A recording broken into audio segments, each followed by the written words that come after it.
ਸਤਿ ਸ਼੍ਰੀ ਅਕਾਲ ਸਾਰਿਆਂ ਨੂੰ। ਆਪ ਜੀ ਦਾ ਸਾਡੇ ਪੰਜਾਬੀ ਕਲਾਸਿਸ ਚੈਨਲ ਵਿੱਚ ਬਹੁਤ ਸਵਾਗਤ ਹੈ। ਅੱਜ ਅਸੀਂ 9th ਕਲਾਸ ਦੀ ਵੰਨਗੀ ਬੁੱਕ ਦਾ ਦੂਜਾ ਪਾਠ ਸਿਰਜਣਾ ਪੜ੍ਹਾਂਗੇ। ਪਹਿਲਾਂ ਅਸੀਂ ਪਾਲੀ ਭੁਪਿੰਦਰ ਸਿੰਘ ਦੀ ਸ਼ਖਸੀਅਤ ਤੇ ਰਚਨਾ ਪੜ੍ਹਾਂਗੇ। ਉਸ ਤੋਂ ਬਾਅਦ ਇਹਨਾਂ ਦੀ ਇਕਾਂਗੀ ਸਿਰਜਣਾ। ਪਾਲੀ ਭੁਪਿੰਦਰ ਦਾ ਜਨਮ 6 ਸਤੰਬਰ 1965 ਈਸਵੀ ਨੂੰ ਮਾਤਾ ਸ਼੍ਰੀਮਤੀ ਚੰਦਰਾਵਤ ਕੌਰ ਅਤੇ ਪਿਤਾ ਵਿਸਾਖਾ ਸਿੰਘ ਦੇ ਘਰ ਪਿੰਡ ਜੇਤੋ ਮੰਡੀ ਫਰੀਦਕੋਟ ਵਿਖੇ ਹੋਇਆ। ਉਹਨਾਂ ਨੇ MA PhD Punjabi Punjab university Chandigarh ਤੋਂ ਕੀਤੀ। ਇਸ ਸਮੇਂ ਉਹ DM ਕਾਲਜ ਮੋਗਾ ਵਿੱਚ ਲੈਕਚਰਰ ਦੀ ਡਿਊਟੀ ਨਿਭਾ ਰਹੇ ਹਨ। ਪਾਲੀ ਭੁਪਿੰਦਰ ਨੇ ਲਗਭਗ 30 ਪੂਰੇ ਨਾਟਕ ਅਤੇ ਇਕਾਂਗੀ। ਕੀ ਤੁਹਾਨੂੰ ਕੋਈ ਚੀਕ ਸੁਣਾਈ ਨਹੀਂ ਦੇ ਰਹੀ? ਉਸਨੂੰ ਕਹੀ, ਫੁੱਲਾਂ ਨੂੰ ਕਿਤਾਬਾਂ ਵਿੱਚ ਨਾ ਰੱਖੋ, ਬਾਲ ਨਾਟਕ, ਇੰਡੀਪਸ, ਤੁਹਾਨੂੰ ਕਿਹੜਾ ਰੰਗ ਪਸੰਦ ਹੈ, ਚੰਦਨ ਦੇ ਓਲੇ, ਕਰ ਕਰ, ਇਸ ਚੌਂਕ ਤੋਂ ਸ਼ਹਿਰ ਦਿਸਦਾ ਹੈ, ਲੋਕ ਨਾਟਕ, ਮਿੱਟੀ ਦਾ ਭਾਵਾਂ ਅਤੇ ਸਿਰਜਣਾ ਜੋ ਅਸੀਂ ਪੜ੍ਹਾਂਗੇ ਆਦਿ ਲਿਖੇ ਹਨ। ਉਹਨਾਂ ਨੇ ਵਿਸ਼ਵ ਨਾਟਕ ਅਤੇ ਨਾਟਕ ਚਿੰਤਨ ਅਤੇ ਪੰਜਾਬੀ ਨਾਟਕ ਅਤੇ ਨਾਟ ਚਿੰਤਨ 2 ਆਲੋਚਨਾ ਦੀਆਂ ਪੁਸਤਕਾਂ ਵੀ ਲਿਖੀਆਂ ਹਨ। ਪੰਜਾਬੀ ਸਾਹਿਤ ਅਕਾਦਮੀ ਲੁਧਿਆਣਾ ਨੇ ਕਰਤਾਰ ਸਿੰਘ ਧਾਲੀਵਾਲ ਯੁਵਾ ਪੁਰਸਕਾਰ ਦੇ ਇੱਕ ਆਪ ਨੂੰ ਪੁਰਸਕ੍ਰਿਤ ਕੀਤਾ। ਗੁਰੂ ਨਾਨਕ ਦੇਵ ਜੀ ਯੂਨੀਵਰਸਿਟੀ ਨੇ 1992 ਈਸਵੀ ਵਿੱਚ ਈਸ਼ਵਰ ਚੰਦਰ ਨੰਦਾ ਅਵਾਰਡ ਨਾਲ ਸਨਮਾਨਿਤ ਕੀਤਾ। ਤਾਂ ਇਹ ਸੀਗੀ ਪਾਲੀ ਭੁਪਿੰਦਰ ਸਿੰਘ ਜੀ ਦੀ ਸ਼ਖਸੀਅਤ ਤੇ ਰਚਨਾ, ਉਹਨਾਂ ਦੇ ਪ੍ਰਸਿੱਧ ਨੋਵਲ ਤੇ ਉਹਨਾਂ ਦਾ ਜਨਮ ਕਿੱਥੋਂ ਹੋਇਆ ਤੇ ਇਸ ਇਕਾਂਗੀ ਵਿੱਚ ਕਿੰਨੇ ਪਾਤਰ ਹਨ ਅਸੀਂ ਉਹ ਵੇਖ ਲੈਂਦੇ ਹਨ। ਸਿਰਜਣਾ। ਉਮਰ 28-29 ਵਰ੍ਹੇ। ਕੁਲਦੀਪ ਉਸਦਾ ਪਤੀ, ਬੀਜੀ ਉਸਦੀ ਸੱਸ, ਮਾਸੀ ਹਸਪਤਾਲ ਵਿੱਚ ਸਫਾਈ ਸੇਵਕਾ। ਤੇ ਇਹ 4 ਇਸ ਇਕਾਂਗੀ ਦੇ ਪਾਤਰ ਹਨ। ਹੁਣ ਅਸੀਂ ਇਹਨਾਂ ਦੀ ਇਕਾਂਗੀ ਪੜ੍ਹਾਂਗੇ। ਡਾਕਟਰੀ ਅਤੇ ਨਰਸਾਂ। ਡਾਕਟਰਨੀ ਅਤੇ ਦੋ ਨਰਸਾਂ। ਕਲੀਨਿਕ ਦਾ ਅੰਦਰਲਾ ਦ੍ਰਿਸ਼। ਮਾਸੀ ਤੇਜ਼ ਹੱਥ ਚਲਾਉਂਦੀ ਹੋਈ ਸਫਾਈ ਕਰ ਰਹੀ ਹੈ। ਦਰਵਾਜ਼ਾ ਖੁੱਲ੍ਹਦਾ ਹੈ। ਬੀਜੀ ਅਤੇ ਸਿਰਜਣਾ ਅੰਦਰ ਆਉਂਦੀਆਂ ਹਨ। ਬੀਜੀ।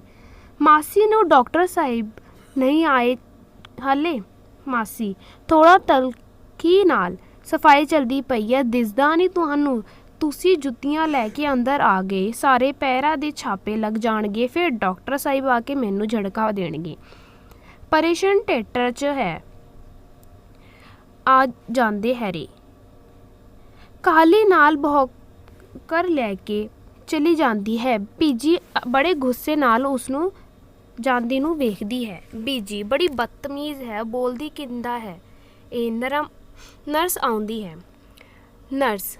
ਬੋਲਣ ਵਿੱਚ ਇਹ ਐਦਾਂ ਦੀ ਹੈ, ਉਂਝ ਦਿਲ ਦੀ ਚੰਗੀ ਹੈ। ਬੈਠੋ, ਤੁਸੀਂ ਡਾਕਟਰ ਸਾਹਿਬ ਆਉਣ ਹੀ ਵਾਲੇ ਨੇ। ਅਲਟਰਾਸਾਊਂਡ ਲਈ ਆਏ ਹੋ? ਬੀਜੀ। ਹਾਂ, ਪਰ ਜੇ ਲੋੜ ਹੋਈ ਤਾਂ ਅਗਾਂਹ ਵੀ ਕੁਝ ਕਰਾਂਗੇ। ਨਰਸ ਮੁਸਕਰਾ ਕੇ। ਲੋੜ ਹੋਈ ਤਾਂ? ਕੀ ਮਤਲਬ ਤੁਹਾਡਾ? ਬੀਜੀ। ਲਾਪਰਵਾਹੀ ਨਾਲ ਮਤਲਬ ਜੇ ਕੁੜੀ ਹੋਈ ਤਾਂ ਅਗਾਂਹ ਵੀ ਕੁਝ ਕਰਾਉਣਾ ਹੀ ਪਊ। ਇੱਕ ਹੈਗੀ, ਜੇ ਦੂਜੀ ਵੀ ਕੁੜੀ ਹੋਈ ਤਾਂ ਨਹੀਂ ਰੱਖਣੀ ਅਸੀਂ। ਸਿਰਜਣਾ ਡਰ ਕੇ। ਬੀਜੀ, ਇਹ ਤੁਸੀਂ ਕੀ ਕਹਿ ਰਹੇ ਹੋ? ਇਹ ਪਾਪ ਹੈ, ਇਹ ਠੀਕ ਨਹੀਂ ਹੈ। ਜੋ ਸਿਰਜਣਾ ਦੀ ਸੱਸ ਸੀਗੀ ਬੀਜੀ, ਉਹ ਦੂਜੀ ਕੁੜੀ ਨੂੰ ਪਸੰਦ ਨਹੀਂ ਕਰਦੀ ਸੀਗੀ। ਉਹ ਇਹ ਨਹੀਂ ਚਾਹੁੰਦੀ ਸੀਗੀ ਕਿ ਮੇਰੇ ਪੁੱਤਰ ਦੇ ਕੋਈ ਦੂਜੀ ਵੀ ਕੁੜੀ ਹੋ। ਬੀਜੀ। ਕੀ ਠੀਕ ਹੈ ਤੇ ਕੀ ਨਹੀਂ, ਤੇਰੇ ਨਾਲ ਜ਼ਿਆਦਾ ਮੈਨੂੰ ਪਤਾ। ਸਿਰਜਣਾ। ਪਰ ਕੀ ਫਰਕ ਪੈ ਗਿਆ ਜੇ ਲੜਕੀ ਹੋਏਗੀ ਤਾਂ? ਬੀਜੀ। 40 ਕਿਲੋ ਪਹਿਲੀ ਹੈ ਸ਼ੇਲਰ, ਜਾਨ ਮਾਰ ਕੇ ਬਚਾਏ ਹੈ ਮੈਨੇ ਸ਼ਰੀਕਾਂ ਤੋਂ ਹੁਣ ਤੱਕ। ਇਹਨਾਂ ਨੂੰ ਸੰਭਾਲਣ ਵਾਲੀ ਚਾਹੀਦੇ ਮੈਨੂੰ, ਨਾਲੇ ਅੱਗੇ ਬੈਠੀ ਨਹੀਂ ਛਾਤੀ ਤੇ ਇੱਕ। ਦਾਜ ਵਿੱਚ ਨਹੀਂ ਦੇਣੇ ਤੇਰੀਆਂ ਦੀਆਂ ਦੇ ਮੈਂ ਸਮਝੀ ਨਾ।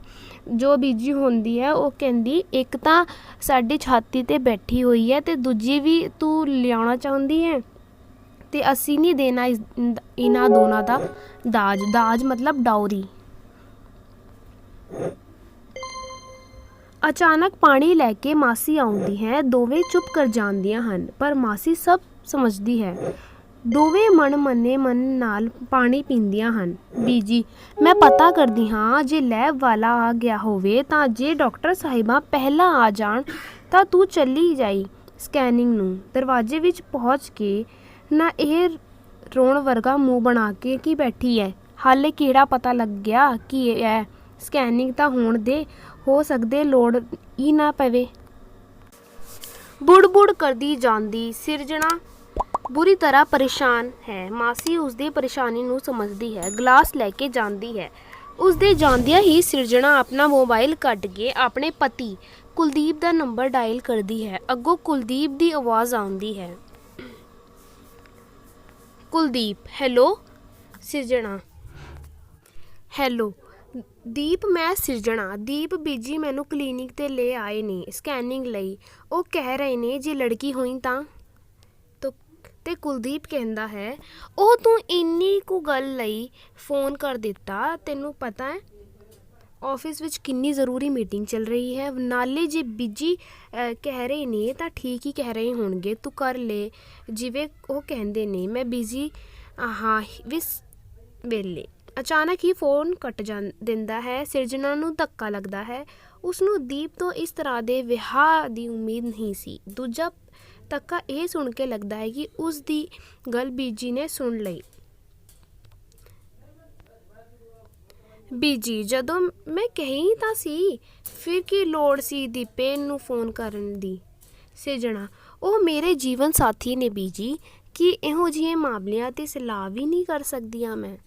ਤੇ ਬੀਜੀ ਕਹਿੰਦੀ ਨੇ, ਤੇ ਮੇਰੀ ਸਲਾਹ ਕੋਈ ਮਾਇਨੇ ਨਹੀਂ ਰੱਖਦੀ ਇਹੋ ਜਿਹੇ ਮਾਮਲਿਆਂ 'ਤੇ। ਭੌਂਕਦੀਆਂ ਮੈਂ ਕੀ ਗੋਲੀ ਰੱਖੀ ਆ ਤੁਹਾਡੀ? ਤੇਰੀ ਪਹਿਲਾਂ ਸਹਿਣ ਕਰ ਲਈ ਉਹ ਥੋੜ੍ਹੀ ਹੈ ਜੋ ਤੂੰ ਹੋਰ ਮੰਨਣ ਦੀ ਫਿਰਦੀ ਹੈ ਮੇਰੇ ਮੱਥੋਂ। ਤੇ ਬੀਜੀ ਕਹਿੰਦੀ ਹੈ, ਪਹਿਲਾਂ ਵਾਲੀ ਕੁੜੀ ਬਹੁਤ ਨੇ ਜੇ ਤੂੰ ਦੂਜੀ ਵੀ ਲਾਉਣਾ ਚਾਹੁੰਦੀ ਹੈ। ਸਿਰਜਣਾ, ਮੱਥੇ ਵਿੱਚ ਤਾਂ ਮੜੀਆਂ ਜਾਣ ਬਾਜੀ, ਜੋ ਕੁਦਰਤ ਚਾਹੇਗੀ ਬੀਜੀ। ਇਹ ਤੂੰ ਮੇਰੇ ਛੱਡ ਦੇ, ਇਸੇ ਲਈ ਤਾਂ ਡਾਕਟਰ ਦੇ ਲੈ ਕੇ ਆਈ ਹਾਂ ਤੈਨੂੰ। ਸਿਰਜਣਾ, ਪਰ ਇਸ ਗੱਲ ਦੀ ਗਰੰਟੀ ਹੈ ਬੀਜੀ ਕਿ ਅਗਲੀ ਵਾਰ ਮੁੰਡਾ ਹੀ ਹੋਊਗਾ। ਜੇ ਫਿਰ ਕੁੜੀ ਹੋਈ ਤਾਂ ਕੀ ਕਰੋਗੇ? ਬੀਜੀ, ਫੇਰ ਦੀ ਫੇਰ ਵੇਖੀ ਜਾਓ। ਸਿਰਜਣਾ, ਕਦੋਂ ਤੱਕ ਚੱਲਦੇ ਰਹਿਣਗੇ ਇਹ ਪ੍ਰਯੋਗ?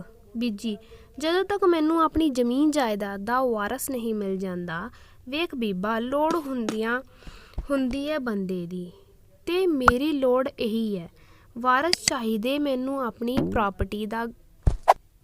ਪਰ ਜੇ ਤੈਨੂੰ ਸ਼ੌਕ ਹੈ ਧੀ ਦਾ ਤਾਂ ਹੋਰ ਘਰ ਵੇਖ ਲੈ। ਜੇ ਤੈਨੂੰ ਲੱਗਦੇ ਜਨਾਨੀ ਦਾ ਬਣ ਕੇ ਰਹੂਗਾ ਤੇਰਾ ਖਸਮ, ਤਾਂ ਦੀਪੇ ਨੂੰ ਵੀ ਨਾਲ ਹੀ ਲੈ ਜਾ ਪਾਵੇ। ਮੰਦਰ ਗੁਰਦੁਆਰੇ ਦੇ ਨਾਲ ਲਾਉਣੀ ਮਨਜ਼ੂਰ ਹੈ ਮੈਨੂੰ, ਦਾਜ ਵਿੱਚ ਵੱਢਣ ਨੂੰ ਤਿਆਰ ਨਹੀਂ ਮੈਂ। ਜਾਨ ਮਾਰ ਕੇ ਜੋੜੀ ਜਾਇਦਾਦ ਤੇਰੀ ਧੀਆਂ ਦੇ। ਜੇ ਨਹੀਂ ਜੀ ਮੰਨਦਾ ਤੇਰਾ ਇਸ ਕੰਮ ਨੂੰ ਤਾਂ ਤੁਰ ਜਾ। ਜਿੱਥੋਂ ਆਈ ਹੈ ਮੇਰੇ ਘਰ ਲਈ ਕਿ ਜੰਮ ਸਕਦੀ ਹੈ ਤੂੰ ਹੋਰ ਪੱਥਰ। ਤੇ ਜੋ ਬੀਜੀ ਕਹਿੰਦੀ ਹੈ, ਜੇ ਤੂੰ ਇਸ ਗੱਲ ਨੂੰ ਨਹੀਂ ਮੰਨਦੀ ਤਾਂ ਤੂੰ ਇਸ ਘਰ ਨੂੰ ਛੱਡ ਕੇ ਚਲੀ ਜਾ ਸਕਦੀ ਹੈ, ਤੇ ਇਸ ਵਿਆਹ ਨੂੰ ਤੂੰ ਭੁੱਲ ਜਾ ਤੇ ਆਪਣੀ ਮਾਇਕੇ ਨੂੰ ਤੁਰ ਜਾ। ਗੁੱਸੇ ਨਾਲ ਝੋਲਾ ਚੁੱਕ ਕੇ ਚਲੀ ਜਾਂਦੀ ਹੈ ਸਿਰਜਣਾ ਦਾ ਮਨ ਪਰ ਆਉਂਦਾ ਹੈ ਤੇ ਉਹ ਰੋ ਪੈਂਦੀ ਹੈ। ਡਾਕਟਰ ਆਉਂਦੀ ਹੈ। Doctor, hello. ਬੈਠਦੀ ਹੋਈ, ਤੁਹਾਨੂੰ ਵਟ ਕਰਨੀ ਪਾਇਆ ਸਕੈਨਿੰਗ ਲਈ ਆਏ ਹੋ? ਸਿਰਜਣਾ, ਆਪਣੇ ਆਪ ਨੂੰ ਸੰਭਾਲਦੀ ਹੋਈ, ਜੀ ਡਾਕਟਰ ਸਾਹਿਬ, ਸਵੇਰੇ ਫੋਨ 'ਤੇ ਗੱਲ ਹੋਈ ਸੀ ਤੁਹਾਡੇ ਨਾਲ। ਡਾਕਟਰ, ਹਾਂ ਮੈਨੂੰ ਯਾਦ ਹੈ, ਪਰ ਮੈਨੂੰ ਇਹ ਗੱਲ ਦੱਸੋ ਸਿਰਜਣਾ, ਜੇ ਤੁਸੀਂ ਪੜ੍ਹੇ ਲਿਖੇ ਹੋ, ਜੇ ਪੜ੍ਹੇ ਲਿਖੇ ਲੋਕ ਵੀ ਇੰਦਾ ਦੀ ਫਰਕ ਕਰਨ ਲੱਗ ਪਏ ਤਾਂ ਕੁੜੀ ਮੁੰਡੇ ਵਿੱਚ ਤਾਂ ਸਾਡੀ ਸੁਸਾਇਟੀ ਦਾ ਕੀ ਬਣੇਗਾ? ਸਿਰਜਣਾ, ਤੁਸੀਂ ਵੀ ਤਾਂ ਪੜ੍ਹੇ ਲਿਖੇ ਹੋ ਡਾਕਟਰ ਸਾਹਿਬ, ਪਰ ਤੁਸੀਂ। ਡਾਕਟਰ, ਮੇਰਾ ਪ੍ਰੋਫੈਸ਼ਨ ਇਹ ਤਾਂ ਨਹੀਂ ਕਿ ਮੁੰਡੇ ਕੁੜੀ ਦਾ। ਸਿਰਜਣਾ, ਤੁਸੀਂ ਸਮਝਾ ਸਕਦੇ ਹੋ ਲੋਕਾਂ ਨੂੰ। ਡਾਕਟਰ, ਕੌਣ ਸਮਝਦਾ ਹੈ? ਹੁਣ ਮੈਂ ਤੁਹਾਨੂੰ ਕਹਾਂ ਇਹ ਗਲਤ ਹੈ, ਨਾ ਕਰੋ ਇਹ ਕੰਮ। ਤੁਸੀਂ ਮੰਨ ਲਓ ਤੁਸੀਂ ਨਾ ਪੜ੍ਹੇ ਲਿਖੇ ਵੀ ਹੋ। ਸਿਰਜਣਾ ਉਦਾਸ ਹੋ ਜਾਂਦੀ। ਮੇਰੀ ਕੋਈ ਮਜਬੂਰੀ ਵੀ ਹੋ ਸਕਦੀ ਹੈ। ਡਾਕਟਰ ਮੁਸਕਰਾਉਂਦੀ ਹੋਈ, ਅਜਿਹਾ ਹੀ ਹੁੰਦਾ ਹੈ ਮਿਸਿਜ਼ ਸਿਰਜਣਾ। ਅਨਪੜ੍ਹ ਲੋਕ ਤਾਂ ਸੋਚਦੇ ਵੀ ਨਹੀਂ ਅਜਿਹਾ ਕੰਮ ਕਰਵਾਉਣ ਲਈ ਲੱਗਿਆ। ਪੜ੍ਹੇ ਲਿਖੇ ਲੋਕ ਸੋਚਦੇ ਤਾਂ ਬਹੁਤ ਨੇ, ਪਰ ਪਤਾ ਨਹੀਂ ਕਿਉਂ ਉਹ ਅਕਸਰ ਮਜਬੂਰ ਹੁੰਦੇ ਨੇ। ਦੁਜਿੱਤੀ ਵਿੱਚ ਪਈ ਸਿਰਜਣਾ ਪਰੇਸ਼ਾਨ ਹੋ ਜਾਂਦੀ ਹੈ। ਇੱਕ ਵਾਰ ਫਿਰ ਹੌਸਲਾ ਕਰਕੇ ਕੁਲਦੀਪ ਨੂੰ ਫੋਨ ਕਰਦੀ ਹੈ। ਫੋਨ ਤੇ ਦੀਪ ਦੀ ਆਵਾਜ਼ ਆਉਂਦੀ ਹੈ ਤੇ ਜੋ ਸਿਰਜਣਾ ਹੁੰਦੀ ਹੈ ਉਸਨੂੰ ਕੁਲਦੀਪ ਦੀ ਕਿਹੜੀ ਗੱਲ ਸੁਣ ਤੇ ਧੱਕਾ ਲੱਗਦਾ ਹੈ। ਜਦੋਂ ਸਿਰਜਣਾ ਕੁਲਦੀਪ ਨੂੰ ਹਸਪਤਾਲ ਤੋਂ ਫੋਨ ਕਰਕੇ ਅਲਟਰਾਸਾਊਂਡ ਵਾਲੀ ਗੱਲ ਦੱਸਦੀ ਹੈ ਤਾਂ ਕੁਲਦੀਪ ਕਹਿੰਦਾ ਹੈ, ਇੰਨੀ ਕੁ ਗੱਲ ਲਈ ਮੈਨੂੰ ਕਿਉਂ ਫੋਨ ਕੀਤਾ? ਮੈਂ ਬਹੁਤ ਰੁੱਝਿਆ ਹੋਇਆ ਹਾਂ। ਬੀਜੀ ਜੋ ਕਹਿ ਰਹੇ ਹਨ ਉਹ ਠੀਕ ਨੇ, ਇਸ ਲਈ ਉਹੀ ਕਰ ਜੋ ਉਹ ਕਹਿੰਦੇ ਹਨ। ਸਿਰਜਣਾ ਨੂੰ ਕੁਲਦੀਪ ਦੀ ਇਹ ਗੱਲ ਸੁਣ ਕੇ ਬਹੁਤ ਧੱਕਾ ਲੱਗਦਾ ਹੈ। ਅਤੇ ਇਸ ਕਹਾਣੀ ਵਿੱਚ ਮੁੰਡੇ ਅਤੇ ਕੁੜੀਆਂ ਵਿੱਚ ਫ਼ਰਕ ਕੀਤਾ ਜਾਂਦਾ ਹੈ, ਜੋ ਸਿਰਜਣਾ ਨੂੰ ਬਿਲਕੁਲ ਵੀ ਪਸੰਦ ਨਹੀਂ ਆਉਂਦਾ। ਅਤੇ ਕੁਲਦੀਪ ਜੋ ਉਸਦਾ ਪਤੀ ਹੁੰਦਾ ਹੈ ਉਹ ਆਪਣੀ ਮਾਂ ਦੀ ਗੱਲ ਵਿੱਚ, ਬੀਜੀ ਦੀ ਗੱਲ ਵਿੱਚ ਆ ਜਾਂਦਾ ਹੈ ਅਤੇ ਮੁੰਡਾ ਅਤੇ ਕੁੜੀ ਵਿੱਚ ਫ਼ਰਕ ਕਰਦਾ ਹੈ। ਅਤੇ ਕੁਲਦੀਪ ਦਾ ਪਹਿਲੇ ਵੀ ਇੱਕ ਕੁੜੀ ਸੀਗੀ ਅਤੇ ਦੂਜੀ ਕੁੜੀ ਨਾ ਹੋਣ, ਇਸ ਲਈ ਬੀਜੀ ਉਸਦਾ ਅਲਟਰਾਸਾਊਂਡ ਕਰਵਾਉਣ ਆਉਂਦੀ ਹੈ। ਅਤੇ ਅਸੀਂ ਇਹ ਕਹਾਣੀ ਪਾਰਟ 1 ਅਤੇ ਪਾਰਟ 2 ਵਿੱਚ ਕਰਾਂਗੇ, ਕਿਉਂਕਿ ਇਹ ਇੱਕ ਇਕਾਂਗੀ ਹੈ। ਜੇਕਰ ਤੁਹਾਨੂੰ ਢੰਗ ਸੇ ਸਮਝ ਆਏ, ਚੰਗੀ ਤਰ੍ਹਾਂ ਤੁਹਾਨੂੰ ਸਮਝ ਆਏ, ਇਸ ਲਈ ਮੈਂ ਇਸ ਦੀ ਵੀਡੀਓ ਪਾਰਟ 1 ਅਤੇ ਪਾਰਟ 2 ਦੀ ਬਣਾਉਂਗੀ। ਅਤੇ ਇਹ ਸੀਗਾ ਸਾਡਾ ਪਾਰਟ 1। ਵੀਡੀਓ ਅੱਛੀ ਲੱਗੀ ਹੋ, ਇਕਾਂਗੀ ਸਮਝ ਆਈ ਹੋਣੀ ਹੈ, ਤਾਂ ਵੀਡੀਓ ਨੂੰ ਲਾਈਕ ਕਰਨਾ, ਆਪਣੇ ਫਰੈਂਡਸ ਦੇ ਨਾਲ ਵੀ ਸ਼ੇਅਰ ਕਰਨਾ, ਕਮੈਂਟ ਕਰਨਾ, ਸਬਸਕ੍ਰਾਈਬ ਵੀ ਜ਼ਰੂਰ ਕਰਨਾ। ਧੰਨਵਾਦ।